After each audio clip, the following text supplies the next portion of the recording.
At my mother's funeral, my father's secret lover clung to his arm and smirked. She was cold. Now I'm the one who warms his bed and his heart. My fingers tightened around the inheritance papers hidden in my bag. The truth was a weapon and I was ready to pull the trigger. But first, they had to hear one name. I'm Lila Wilson, and I never thought I'd be the kind of person to lose my temper at a funeral, but there I was, nails biting into my palms, watching a woman in blood-red lipstick smirk her way through my mother's memorial. The Atlanta church was packed with mourners, family, friends, colleagues from the real estate empire my mom helped build, but all I could see was Cassandra Holt, my father's mistress, standing out like a peacock in a room full of doves. Her white dress clung to her like a second skin, and that lipstick, God, it was so wrong for a funeral. My mom would have hated it. She always said red lipstick was for people trying too hard to be noticed. Cassandra was holding court near the altar, dabbing at bone-dry eyes with a lace handkerchief. Her voice dripping with fake sympathy. She was such a unique soul, she said to a group of my mom's cousins, but, so fragile toward the end, forgetting things, mixing up her days. I felt my stomach twist. My mom wasn't fragile.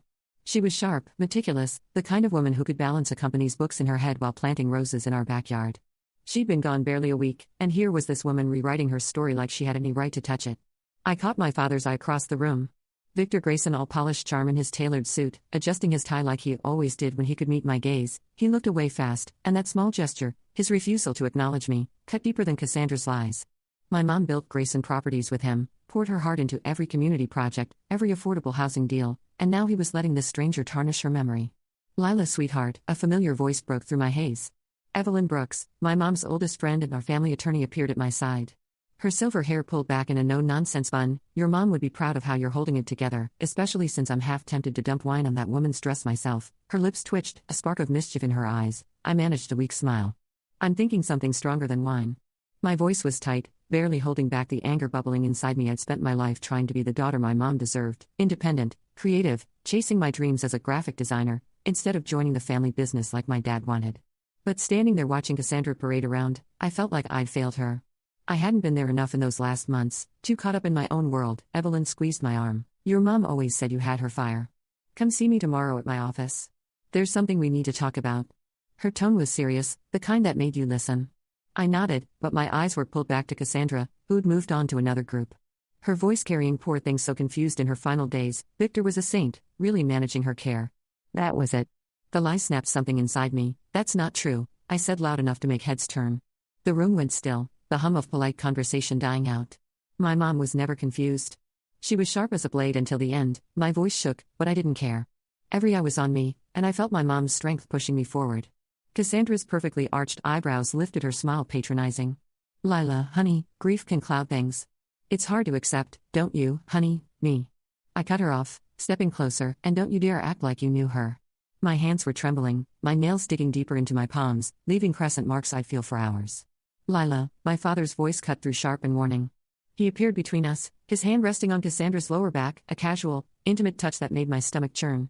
That's enough. No, Victor, it's fine. Cassandra said, her voice soft but smug. She's hurting. We all are. Her eyes locked on mine, daring me to push further. I couldn't breathe in that room anymore. The air felt thick with whispers and pitying glances. I grabbed my purse and stormed toward the exit, ignoring the murmurs trailing behind me outside. The Atlanta humidity hit me like a wall, but it was better than the suffocating lies inside you. Okay. Noah Bennett, my best friend since our college days at Savannah College of Art and Design, fell into step beside me as I reached my car. His lanky frame and messy brown hair were a comforting sight, grounding me when I felt like I might unravel. Want me to help you hide the body? He asked, leaning against my car with a half grin. I've got a shovel in my garage. I laughed despite myself, the sound raw and brittle. Which one? Dealer's choice. He opened my car door for me. His grin fading. Seriously, Lila, you don't have to do this alone. I nodded, but my mind was already racing ahead. I need to go to Mom's house, I said, climbing into the driver's seat. I need to feel her there. Noah didn't argue. He just got in the passenger seat, and we drove in silence to the sprawling house in Buckhead where I'd grown up.